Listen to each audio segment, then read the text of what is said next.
கோவில் வணங்குறதுக்கும் சித்தர்களை வணங்குறதுக்கும் உள்ள வித்தியாசங்கள் என்ன? நமச்சிவாயம், ரொம்ப அற்புதமா இந்த கேள்வி கேட்டுக்கிறீங்க. என்னன்னா, அதாவது நம்ம கோயில்களுக்கு போறோம், உலகத்துல எல்லா சுவாமியுமே இருக்கு, முருகன் இருக்கார், விநாயகர் இருக்கிறார், இந்த மாதிரி எல்லா தெய்வங்களுமே நமக்கு இருக்கு, கோடிக்கணக்கான தெய்வங்கள் இருக்கு. இந்த கோடிக்கணக்கான தெய்வங்களை யார் வழிகாட்டுறாங்கன்னா, இவரு தான் வந்து சிவபெருமான், இவரு தான் முருகர், இவரு தான் வந்து நரசிம்மன் காமிக்கிறவங்க சித்தர்கள் தான். 18 சித்தர்கள் தான் காமிச்சிருக்கிறாங்க நமக்கு. அவங்க வழிகாட்டுதல தான் நம்ம ஒவ்வொரு கோயிலும் நிரூபிக்கப்படுறோம், ஒவ்வொரு ஆலயங்களும் நிரூபிக்கப்படுது. இன்னைக்கு பாத்தீங்கன்னா திருவண்ணாமலை இவ்வளவு தூரத்துக்கு நம்ம வழிபடுறோம், யாரால வழிபடுறோம்? இடைக்காடரால வழிபடுறோம். ராமேஸ்வரம் வழிபடுறோம், யாரால வழிபடுறோம்? பதஞ்சலியால வழிபடுறோம். இன்னைக்கு திருப்பதி கோடான கோடி பேர் போறோம், யாரால படுறோம்? கொங்குனரால வழிபடுறோம். இங்க இருந்து நாகேஸ்வரத்துக்கு போறோம், யாரு? சங்கரன் கோயில் போறோம், யாரால வழிபடுறோம்?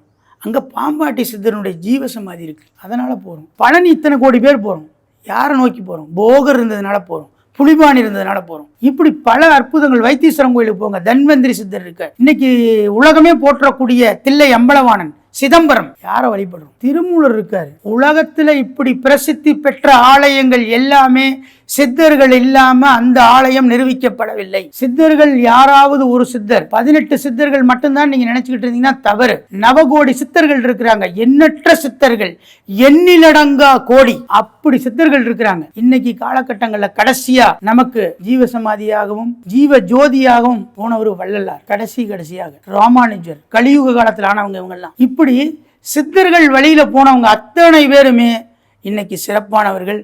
சித்தர்கள் ஜீவசமாதி எங்கெங்கெல்லாம் இருக்கோ அங்கங்கெல்லாம் பிரசித்தி பெற்ற ஆலயம் அப்படின்னு நம்ம வரலாறு. இப்படி 18 சித்தர்களும் இந்த தமிழ்நாட்டில் தான் தவழ்ந்திருக்கிறாங்க, வேற எங்கேயுமே இல்லை. உலகத்துல 18 சித்தர்கள் எங்க இருக்கிறாங்க?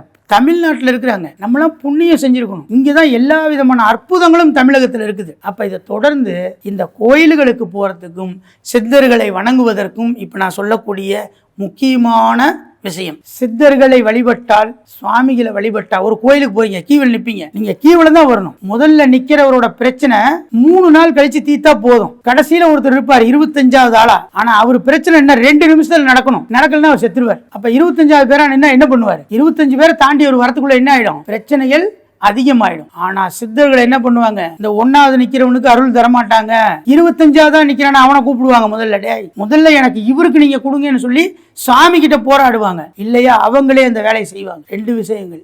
இறைவனுக்கு நிகரானவர்கள் சித்தர்கள், அந்த தீர்க்கக்கூடிய வல்லமை பெற்றவர்கள் தான் சித்தர்கள். அப்ப நம்ம கோயிலுக்கு போனா முறைப்படி தான் செய்வாங்க. சித்தர்கள் தேவைகளை அறிந்து செய்பவர்கள். முதல்ல தேவை யாரு? அதை அறிஞ்சு கொடுக்கிறவங்க. இதுதான் கோயிலுக்கும் நம்ம சித்தர்களை வணங்குவதற்கும் உள்ள வேறுபாடு. எனக்கான சித்தரை எப்படி நான் கண்டுபிடிக்கிறது?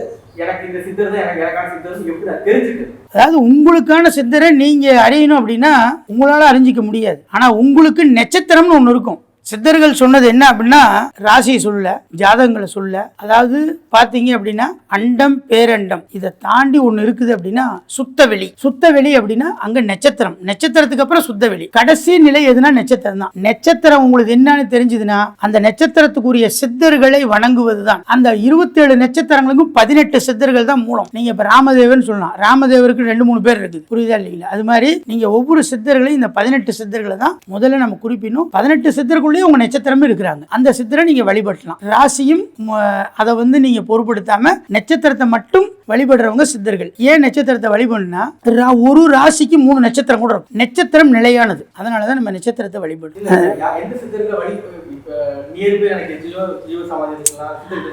அதான் யாரை வழிபடுனா உங்களுக்கு என்ன நட்சத்திரம். இப்ப நீங்க எக்ஸாம்பிள் ரோகி நட்சத்திரமா, மச்சமுனி வழிபடுங்க. இல்ல எனக்கு வந்து என்னோட நட்சத்திரம் பூசம் பூரட்டாதி அப்படின்னா கமலமுனி வழிபடுங்க. விசாக நட்சத்திரம் அனுசம் அப்படின்னா குதம்பை வழிபடுங்க. இப்படி உங்களுக்கான நட்சத்திரம் சித்தர்கள் எல்லாத்தையும் நாங்க பதிவிட்டு இருக்கிறோம். ஏன் அப்படின்னா வரவங்க இந்த மாதிரி தெரியக்கூடாது தான் பாருங்க, ஒவ்வொரு இதுலயும் நட்சத்திரம் மேல எழுதப்பட்டிருக்கு. நீங்க எங்கேயும் போய் சிரமப்படக்கூடாது. வழிபாடுல இன்னைக்கு பாத்தீங்கன்னா எல்லாம் பணம் ஆயிடுது. பணம் வந்து தேவை, ஆனா பணமே ஆன்மீகம் அல்ல. அது உங்களோட மனதை பொறுத்து. நீங்க எந்த அளவுக்கு அவர்கிட்ட ஆழ்ந்து போறீங்களோ அந்த அளவுக்கு உங்களோட கோரிக்கை நிறைவேற்றப்படும். நீங்க வந்து வழிபடையிலேயே பாத்தீங்கன்னா சித்தரை நீங்களும் கலந்துடணும், மனமுருகி வேணும். நம்ம வரோம், சாமி சொல்லிட்டாரு, 3 விளக்கு போட சொன்னாரு, ஒரு இனிப்பு வச்சு சொன்னாரு அப்படின்னு சொல்லிட்டு நீங்க பாட்டுக்கு வழிபட்டு ஒரு பத்தி குச்சி போட்டு ஒரு மாலை போட்டு போனீங்கன்னா யதார்த்தமா தான் இருக்கும். நீங்க மனமுருகி கேட்கணும். சித்தர்கள்ட்ட கேட்கறது மனமுருகி, உன்னை தவிர எனக்கு வேற எதுவும் இல்லை, நீங்க தாங்க சாமி எனக்கு எல்லாமே, நீங்க கொடுங்க, எனக்கு பண்ணுங்க, அதை வழிபடணும். பணம் காசை கொடுத்து சித்தர்களை விலைக்கு வாங்க முடியாது. நேரம் காலம் ஏதாவது இருக்கா? இந்த நாள் நேரம் கண்டிப்பா இருக்குது. என்ன அப்படின்னா சித்தர்களை வழிபடையில பாத்தீங்கன்னா எல்லாமே ராகு காலத்துல வழிபடணும். அந்த ராகு காலங்கள் ஒவ்வொரு நாளுமே வருது. அன்னைக்கு உங்களுக்கான ஒரு ராகு காலத்தை எடுத்துட்டீங்கன்னா அந்த நாளை தவிர வேற எதுவும் நீங்க மாற்றக்கூடாது. இப்போ எக்ஸாம்பிள் ஞாயிற்றுக்கிழமை 4:06 ராகு காலத்துல அந்த ராகு காலத்தில் ஞாயிற்றுக்கிழமை கம்பல்சரி நீங்க எங்க இருந்தாலும் அங்க வந்துடணும். அதை தொடர்ந்து நீங்க வரலன்னா மறுபடியும் நான் ஒண்ணு மாத்திக்கிறேன் அப்படின்னா மாற்றக்கூடாது. 10:12 வருது ராகு காலத்துல வெள்ளிக்கிழமை அப்படின்லாம் பண்ணக்கூடாது. என்னைக்கு ராகு காலத்தை எடுக்கிறீங்களோ அது ஒரு நாள் அப்படியே எடுத்துட்டு போயிட்டே இருக்கும். அப்ப மாற்றங்கள் ஏற்படும். நீங்க மனமுருகி வேண்டினால் மட்டும்தான் சித்தர்களும் நீங்களும். வியாழக்கிழமை வந்து வியாழன் வந்து ஒரு முக்கியமான நாள். கிரகத்தில் வந்து வியாழன் கிரகம் வந்து குருஸ்தலம், அதனுடைய கலர் மஞ்சள். என்னன்னு கேட்டிங்கன்னா மங்களகரம், உடனே சாதிக்கக்கூடியது குரு ஓரை, குரு நேரம், குரு நாள் எல்லாமே வந்து அதனால தான் அதை குரு நாள்னே கூட நம்ம வச்சிருக்கோம். 6-7 குரு ஓரை வருது, நீங்கள் வழிபடலாம். சித்தர்களை வசியம் செய்ய முடியுமா? அது சாத்தியமா?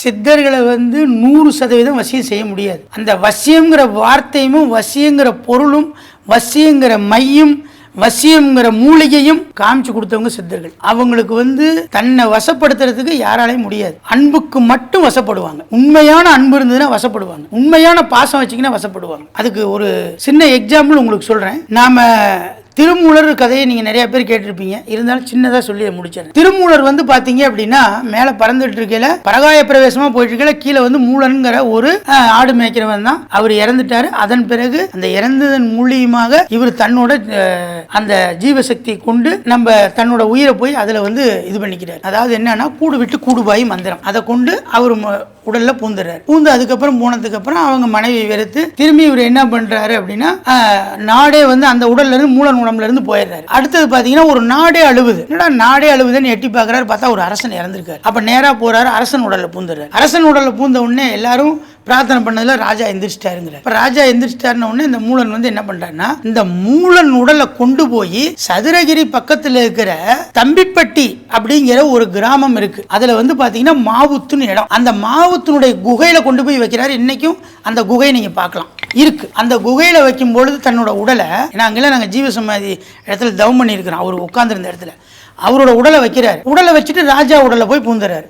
ராஜா உடலை பூந்தவொடனே என்ன ஆயிடுனா எந்திரிச்சிடுறாரு. அப்போ மக்கள் எல்லாம் சந்தோஷம் அடைஞ்சிடறாங்க. ஆனால் ராணிக்கு மட்டும் ஒரு சந்தேகம். என்னதான் புருஷனோட ஆக்டிவிட்டி தெரியுமில்ல, இப்போ இவரோட ஆக்டிவிட்டிலாம் தெரிஞ்சிடுது. கரெக்டாக கேட்குறா, நீ யாரு, உண்மை சொல்லு அப்படிங்கல. இப்படிங்கல இவர் என்ன பண்ணிடுறாரு, தன்னோட அந்த இன்ப நிலையில போகையில தன்னை மறந்து என் உடல் இங்கே இருக்குது, நீங்கள் எப்படி மாறினீங்கன்னு சொல்லல இப்படி இருக்குது. அப்போ உங்கள் உடலை ஒன்றும் பண்ண முடியாதா அப்படிங்கிற பண்ணலாம் அப்படின்னா அன்பு. இந்த அன்புனால அவர் பாரு என்ன உண்மை சொல்லிடுறாரு, என்னோட உடலை இந்த மாதிரி குங்குளியும் எப்படி குங்குளியும் மற்றும் இன்னும் 8 வகையான பொருள், அந்த பொருளை கொண்டு அதை கட்டை நம்ம உடைச்சிடலாம். உடற்கட்டை உடைச்சிட்டா என்னோட உடலை எரிச்சிட்டா பண்ணிக்கலாம். ஆனால் இதை யாரும் தொட முடியாது அப்படிங்கிறார். இந்த ரகசியம் தெரிஞ்சுக்கிட்ட ராணி என்ன பண்ணுறா, விடியறதுக்குள்ள ஆட்களை கூப்பிட்டு இதெல்லாம் சொல்லி உடனே அந்த உடலை எரிச்சிருங்க அப்படின்னா. என்ன காரணம், தன்னோட கணவன் மட்டும் இல்லை, மிக சக்தி வாய்ந்த ஒரு சித்தர் இருக்கிறார்.